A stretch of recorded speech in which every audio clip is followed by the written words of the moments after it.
Voilà, nous recevons dans les studios de RVE Philippe Hanoc pour son roman Paliève, paru chez Quidam Éditeur. Bonjour. Bonjour. C'est pas le premier livre que j'ai dans les mains. Il y en avait un premier que Liquide. Oui. J'étais parti avec ce souvenir de Liquide. Oui. J'ai commencé ce livre Paliève et bon, j'ai dit ça y est, c'est tout autre univers, c'est plus rien à voir. Oui. On va pas dévoiler l'histoire de ce roman parce que si on dit tout, évidemment, personne n'aura envie de l'acheter.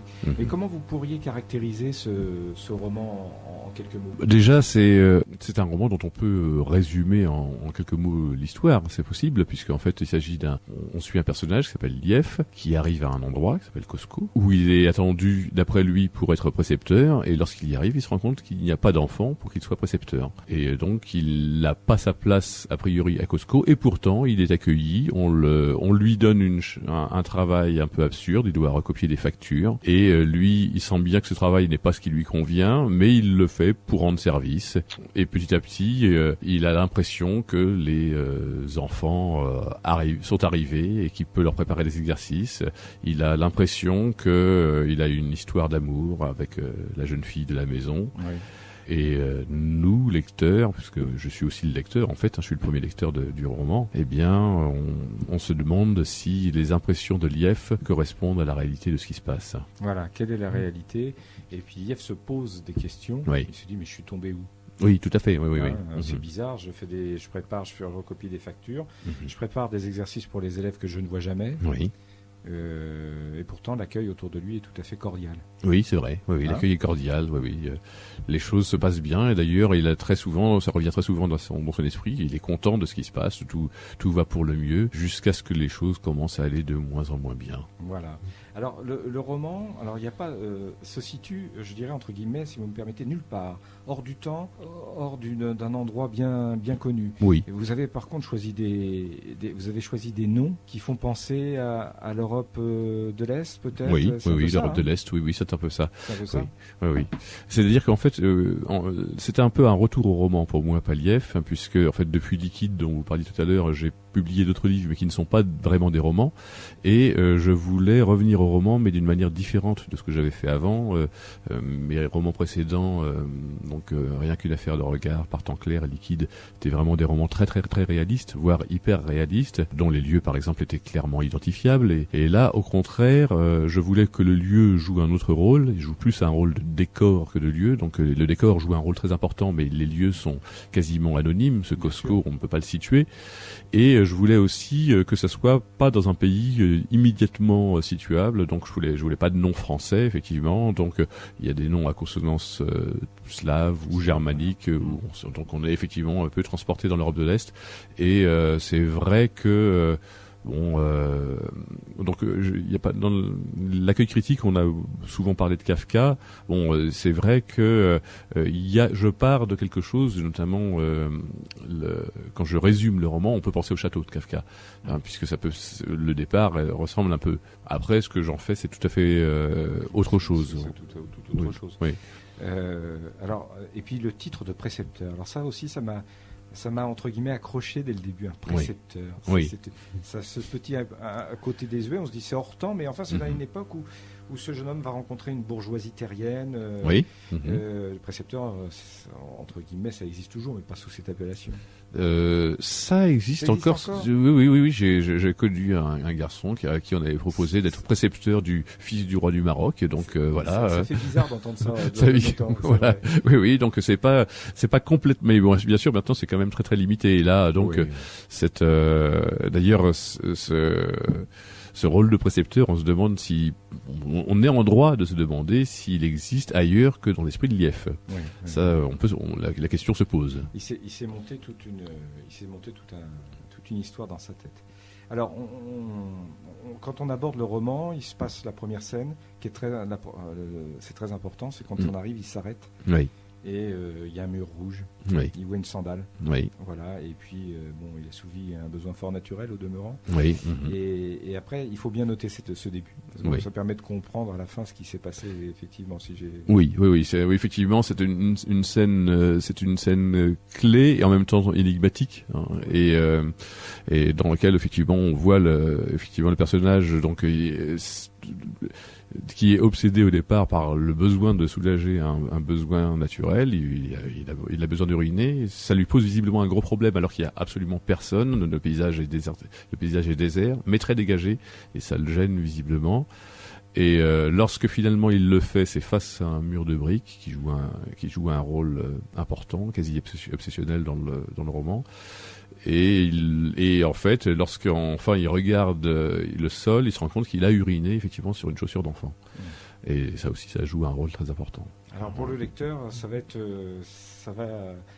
c'est, je dirais, une espèce de spirale infernale qui va se développer au cours de ce roman. Oui. Je voulais vous dire aussi que j'ai trouvé très visuel. Oui.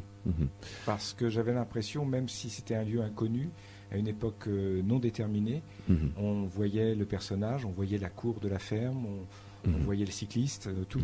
Le mur aussi. Oui, c'était important pour moi aussi. C'est-à-dire que j'ai écrit des romans jusqu'à présent qui sont très intérieurs, on est vraiment plongé dans l'esprit du personnage. Et pour Palief, en fait, j'ai décalé un peu le procédé. On est dans l'esprit du personnage, mais pas complètement. On le suit avec une espèce de petit décalage. Et c'est-à-dire que ses pensées nous sont transmises, mais sans qu'on comprenne vraiment pourquoi il pense ce qu'il pense. Et donc il y a une espèce d'opacité, et du coup on est plus dans la perception de ce qu'il lui voit que de ce qu'il pense. Et donc du coup le paysage effectivement joue un rôle très important en fait. C'est un paysage qui est très exposé, qui est très dénudé, où il y a presque rien, et ce presque rien est important, bien sûr. Voilà, mais tout à l'heure, je vous parlais de l'impression qu'on se trouve en Europe de l'Est ou centrale. Oui. Il y a des moments, quand il y a la ferme, on a l'impression que c'est une ferme, on est en Prusse. Oui, ça pourrait être en Prusse aussi. Ça pourrait être en Prusse, enfin, des choses comme ça, c'est très visuel. Des grandes plaines toutes plates avec rien à l'horizon. Voilà, c'est ça.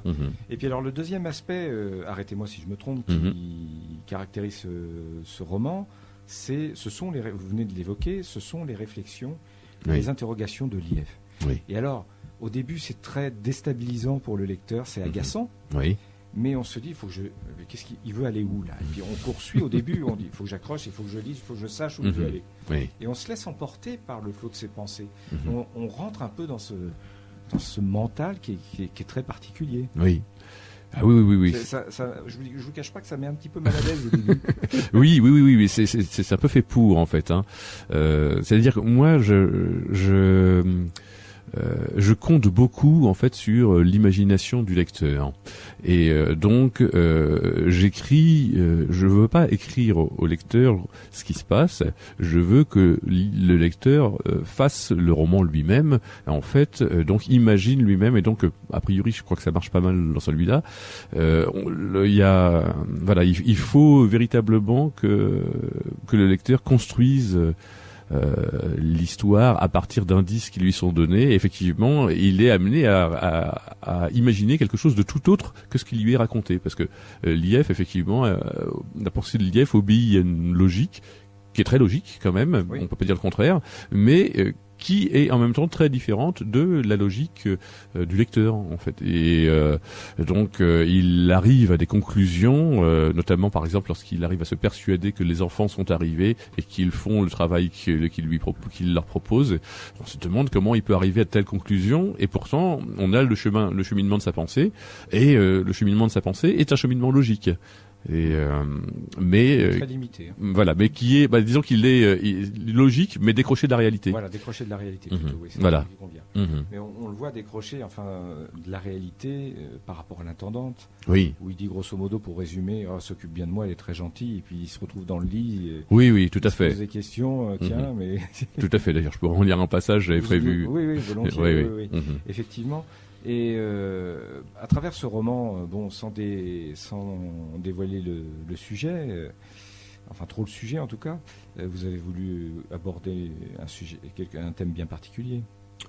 Oui, mais en fait, je dois dire que en fait, j'aborde toujours un peu le même thème. Depuis tous mes livres abordent le même thème, et ils sont extrêmement différents dans la manière dont ils sont écrits, dans la langue notamment dans laquelle ils sont écrits. Je peux même dire que j'ai changé de langue à chaque fois. En fait, chaque livre que j'ai écrit est écrit dans une langue différente, même parfois dans un genre différent. Mais il y a toujours une question essentielle, qui est la question de l'identité, de savoir vraiment qui on est. et qui on est par rapport au rôle, à la place qu'on a dans le monde.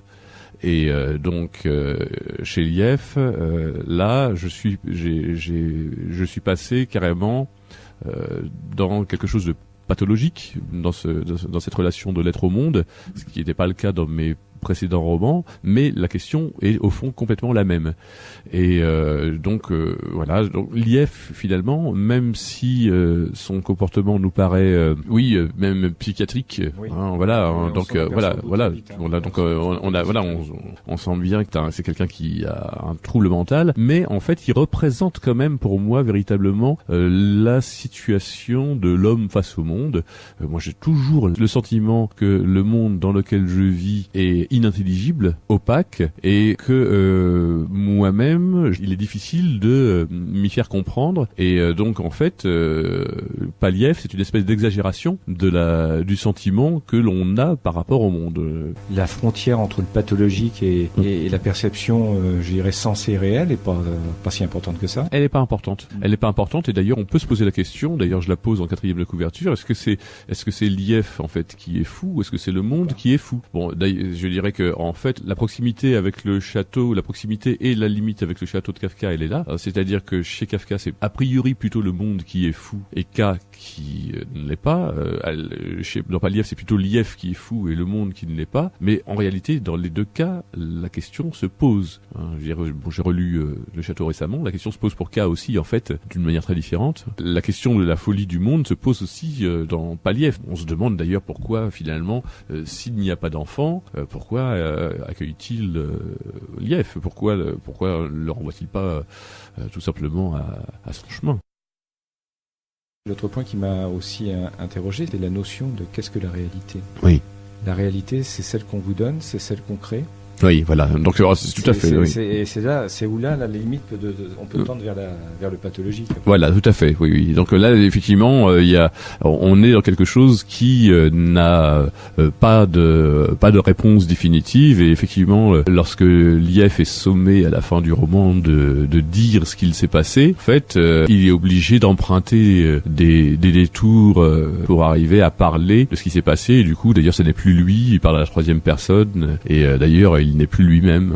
C'est surréaliste. Voilà. Oui, la fin est terrible. Alors vous souhaitiez évidemment pour lire quelques extraits de ce roman. Oui, j'avais pensé justement ce passage que vous évoquiez tout à l'heure, donc avec la domestique Magda, qui prend soin effectivement de Lief, dans l'esprit de Lief, parce que elle est la servante de Mademoiselle Sonia, dont Lief considère qu'il est le fiancé. Donc elle en prend soin à un point qui le gêne un peu, mais sans que ça aille plus loin qu'une simple gêne. Ça donne ça. Avec Lief notamment, elle avait souvent fait montre d'une désinvolture qui aurait été vraiment choquante si elle avait aussi par ailleurs négligé son service. Or, sur le plan matériel, et il était bien forcé de se l'avouer, Lief n'avait rien à lui reprocher. Tout cela cependant avait changé depuis les fiançailles de Lief avec Mademoiselle Sonia. Manifestement consciente de l'importance officielle que Lief avait acquise dans la famille, Magda était désormais aux petits soins pour lui. Bien sûr, ses manières étaient toujours un peu rudes, mais c'était dans sa nature.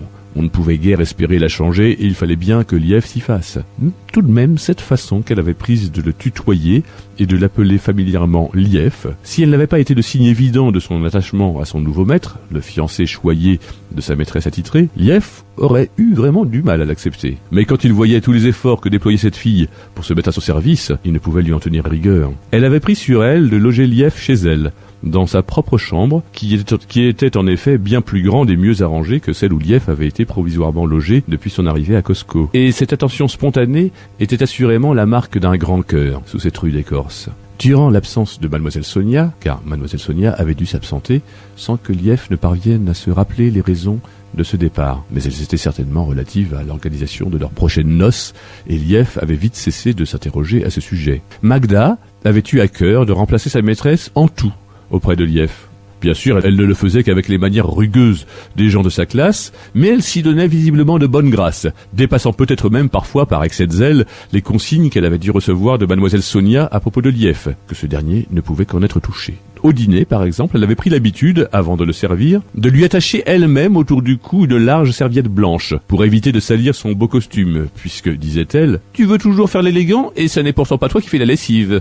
Ce n'était pas vraiment un reproche, comme aurait pu le croire un témoin extérieur. D'ailleurs, comme s'il était besoin de le confirmer, elle concluait à chaque fois son propos par un baiser sonore dans le creux de l'oreille de Lief, qui résonnait désagréablement, mais qu'il tolérait comme la marque d'une affection sans doute un peu trop familière, mais à coup sûr indéfectible.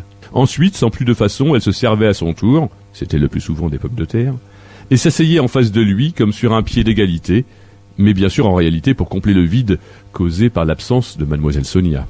Lief, évidemment, aurait très bien pu se passer de cette attention, mais il en savait gré à Magda qui, à l'évidence, respectait en cela scrupuleusement les instructions de mademoiselle Sonia. En ménageant Magda dans ses manifestations un peu débordantes, Lief avait le désir de ne pas froisser sa jeune fiancée qui cherchait ainsi à compenser son absence. C'est dans le lit que les choses avaient pris pour Lief le tour le plus gênant.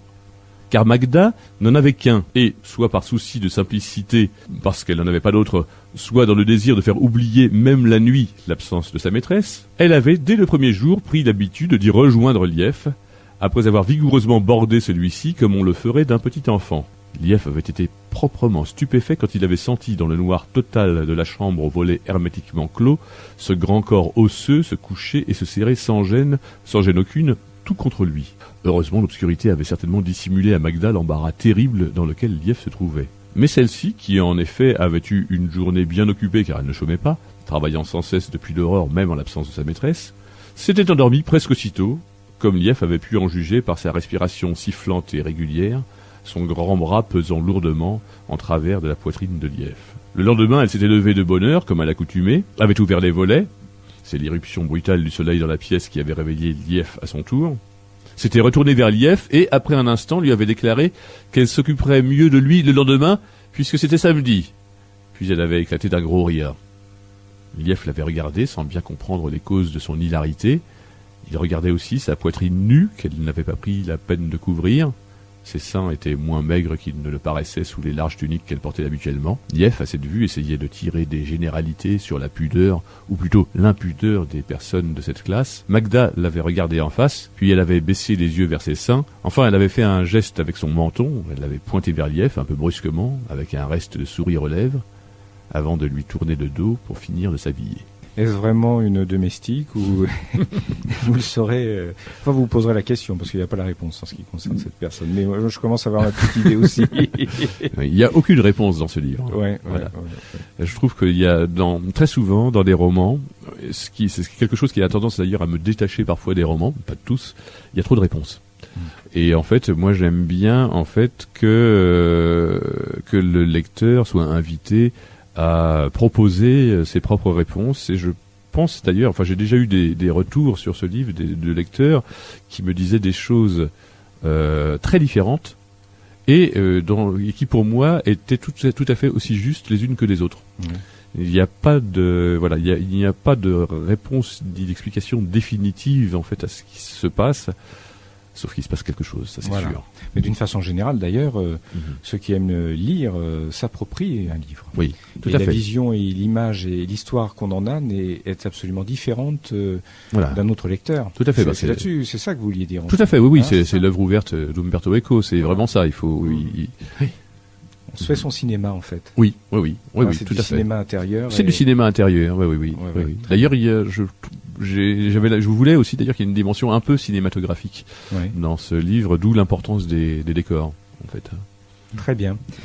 Un mot de conclusion, Philippe Hanoc ? Qu'est-ce qu'en 2 mots, essayer de, comment dirais-je, convaincre nos auditeurs d'acheter votre livre. Il le vaut, qu'on soit bien clair. Hein.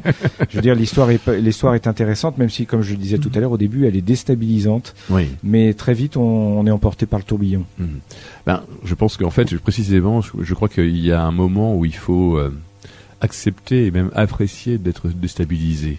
Je crois que nous vivons dans un monde de fausses certitudes, où en réalité tout est incertain, et lire Lief, c'est un peu justement l'occasion de se rappeler à quel point tout est incertain, tout est douteux et tout est possiblement à remettre en question. Voilà. Et puis c'est un style littéraire qui sortira pour conclure sur des sentiers battus et qui est très original. Donc ça vous changera les idées, mesdames et messieurs les auditeurs. Je vous rappelle Palief de Philippe Hanoc, paru chez Quidam Éditeur. Philippe Hanoc, merci d'être venu. Merci.